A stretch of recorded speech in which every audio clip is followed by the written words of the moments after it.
সম্মিলিত আত্মা টুকরা টুকরা হয়ে যাচ্ছে দলীয় স্বার্থে। বেশ কিছুদিন ধরে বিএনপি বুঝছে যে ইলেকশনের জন্য চাপ দিতে হবে, সেই জন্য বিভিন্ন ধরনের বাণী তারা দিচ্ছে।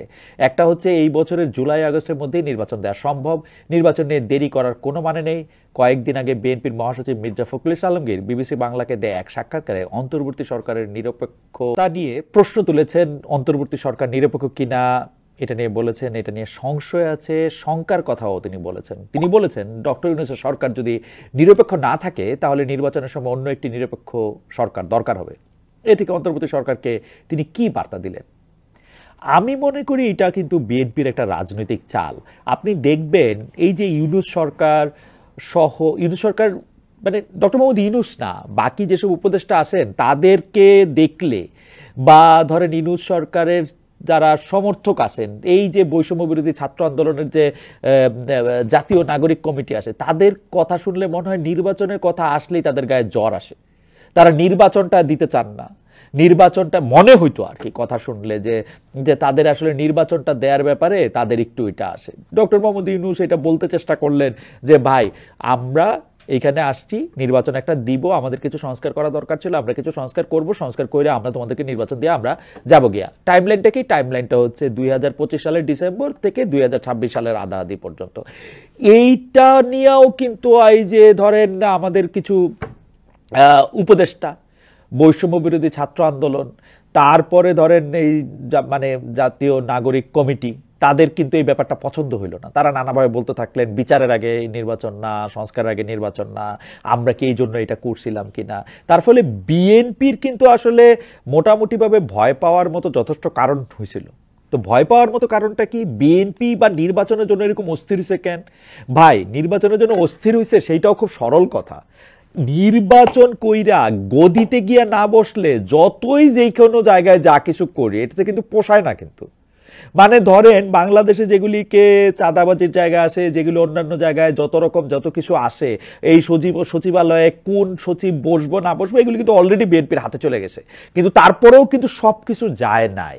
যতদিন পর্যন্ত সব কিছু না যাবে ততদিন পর্যন্ত কিন্তু আসলে যাইতেই হবে, নির্বাচন পাইতে হবে, নির্বাচন দিয়ে ক্ষমতাও যাইতে হবে।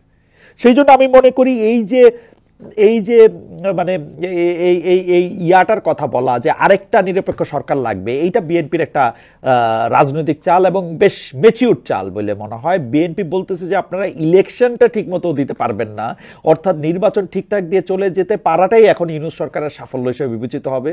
এখন এই সরকারের কেপিআই হয়ে দাঁড়াবে যে তারা ইলেকশন ঠিক মতো দিতে পারে কি পারে না এই প্রশ্নে, যেন তারা সরকারের রাস্তায় না হেঁটে সকল মনোযোগ নির্বাচনের দিকে দেয় এবং বলে যে আমরাই নিরপেক্ষ এবং ভালো নির্বাচন দিব। আরেকটা মজার ব্যাপার করছে, আওয়ামী লীগ আইসা এই বক্তব্যের সাথে তারা খুব একমত হয়েছে। আওয়ামী লীগও এখন একটা নিরপেক্ষ তত্ত্বাবধায়ক সরকারের সাথে, তত্ত্বাবধায়ক সরকারের অধীনে একটা নির্বাচন চায়। কি ইন্টারেস্টিং দেখেন যে আওয়ামী লীগ তো সারা জীবন এই কথা কয়ে আসলো, মানে 2014 সাল থেকে এই কথা কয়ে আসলো, শেখ হাসিনা ছাড়া কারো অধীনে নির্বাচন করা সম্ভব না। এখনো এটাই চান ভাই।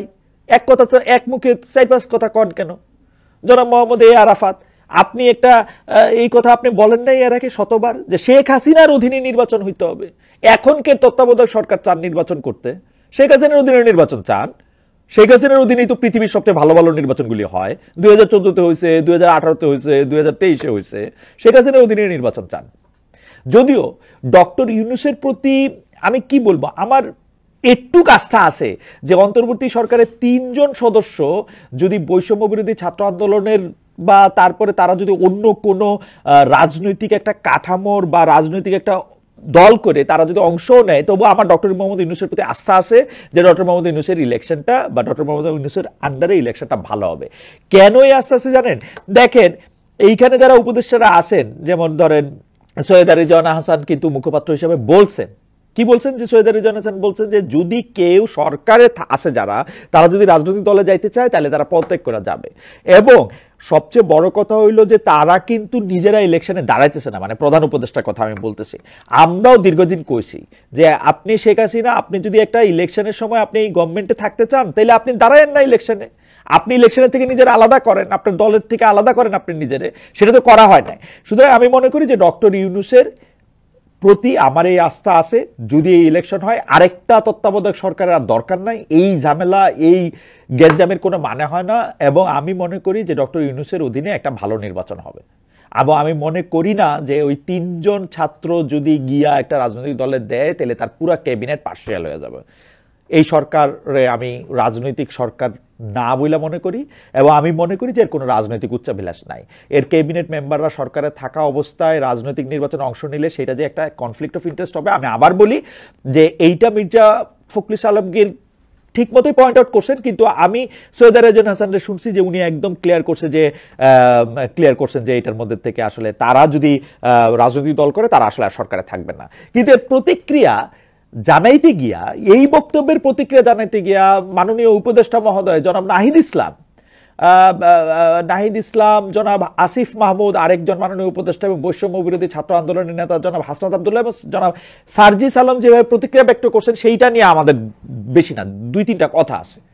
নাহিদ ইসলামের ফেসবুকে স্ট্যাটাসটা কোট করি। উনি বলতেছে বিএনপি মহাসচিবের নিরপেক্ষ সরকারের দাবি মূলত আরেকটা 1-11 সরকার গঠনের ইঙ্গিত বহন করে। 1-11 বন্দোবস্ত থেকে আওয়ামী ফ্যাসিজমের উত্থান ঘটেছিল। বিএনপি মহাসচিবের বক্তব্যের সামনে আরেকটা 1-11 সরকার সংসদীয় সংখ্যাগরিষ্ঠতা ও নতজানু পররাষ্ট্রনীতির ধারাবাহিকতা এবং গুম খুন ও জুলাই হত্যাকাণ্ডের বিচার না হওয়ার আলামত রয়েছে। কোটেশন শেষ। খেয়াল করেন সব কথা কিন্তু কয়ে ফেলেছে, এর মধ্যে কি কি আছে সেই সব কথা কিন্তু কইছে, যে কোনটা কোনটা আছে, গুম খুন আছে, নতজানু পররাষ্ট্র নীতি আছে, 1-11 সরকার, সংসদীয় সংখ্যাগরিষ্ঠ ইত্যাদি আছে। অর্থাৎ যা মানে মানে মানে প্রথম কথা 1-11 সবচেয়ে ওয়ার্স্ট সাফারার ছিল হচ্ছে বিএনপি। এখন বিএনপির যদি বলে যে 1-11 মতো আর একটা সরকার সে আনতে চাইতেছে, তাহলে সেইটার থেকে হাস্যকর আর কোনো কথা হইতে পারে না। এখন কইতে পারে যে 1-11 সময় আওয়ামী লীগের যে অবস্থান ছিল এরকম একটা 1-11 করে বিএনপি সেরকম একটা অবস্থান চায়, তাহলে একটা আলাদা কথা। কিন্তু আমার কাছে মনে হয় যে এই তুলনাটা আমার কাছে মনে হয় না যে খুব একটা ভালো তুলনা হয়েছে। এবং জনাব নাহিদ ইসলাম কথা নাই বার্তা নাই যেভাবে একটা 1-11 তুলনাটা আনলেন, এটা আমার মতামত যে 1-11 যদি কোনো সময় কোনো 1-11 বাংলাদেশে আসে, এইটার উস্কানিটা বা এইটা কোত্থেকে এইটা শুরু হয়েছে, এই শুরুর দিকের যে কতগুলি চ্যাপ্টার থাকে না, কতগুলি ফ্যাক্টর থাকে না, এটার মধ্যে এই নাহিদ ইসলাম সাহেবের এইটা বিবেচিত হইব।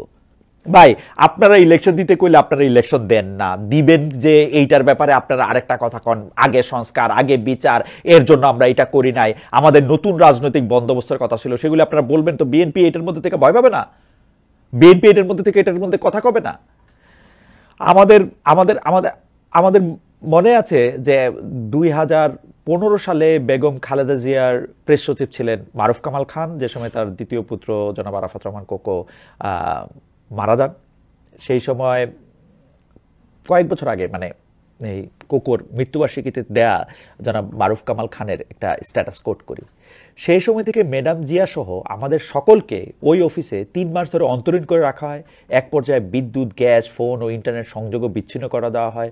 তখন আওয়ামী লীগ এবং তাদের সমর্থক হরেক রকম সংগঠনের লোকজন প্রায় রোজ এই অফিস ঘেরাওয়ের নামে হামলা চালাবার মহড়া করত, নানান রকম হুমকি দিত, ভয়ভীতি দেখাতো। আর ম্যাডাম জিয়া সহ ভেতরে আটক আমাদের অনেকের বিরুদ্ধেই নিয়মিত বিভিন্ন স্থানে রাস্তায় সহিংসতা চালাবার সম্পূর্ণ মিথ্যা অভিযোগে মামলা দায়ের করা হচ্ছিল। কোটেশন শেষ। নয়াপল্টনে বিএনপির অফিসে কোকোর মৃত্যুবার্ষিকী উপলক্ষে দোয়া মাহফিলের আয়োজন করা ছিল। সেখানে মির্জা আব্বাস